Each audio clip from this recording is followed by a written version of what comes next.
នេះគ្រូនឹងបញ្យល់48 ម៉ែត្រ25 សង់ទីម៉ែត្រដកឲ្យ41និង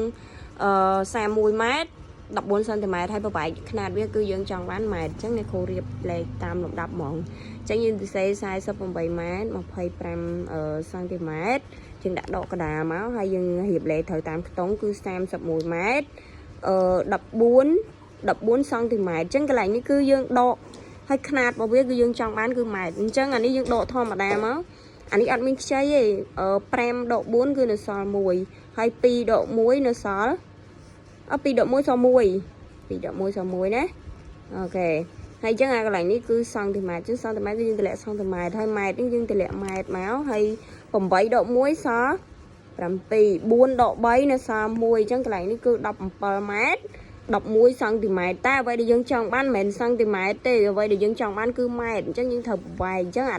អានេះម៉ែត្រស្រាប់យើងបាច់ប្រវែងវា17ម៉ែត្រអញ្ចឹងអានេះបាច់ប្រវែងទេណាហើយយើងអ្វីដែលយើងប្រវែងគឺនេះ11 សង់ទីម៉ែត្រយើងគឺបាន11ចែកឲ្យ100កន្លែងហ្នឹងគឺបានម៉ែត្រអញ្ចឹងកន្លែងនេះគឺយើងបាន17ម៉ែត្របូកឲ្យ 0.11 ហ៎ឃើញទេ 0.11 អញ្ចឹង11អីគេ11ម៉ែត្រអញ្ចឹងយើងបូកមកកន្លែងនេះតិចអត់ចេះបូកកន្លែងនេះហ៎អញ្ចឹងយើងបូកយើងត្រូវបូក 0.11 ហើយយើងបូកឲ្យ17អញ្ចឹង17មក17.0 ណា17.00អញ្ចឹងកន្លែងនេះគឺ11.17នេះចម្លើយវាគឺ17.11 sorry 17.11អញ្ចឹងຂະຫນាតរបស់វាគឺម៉ែត្រនេះចម្លើយវាមានប៉ុណ្ណឹង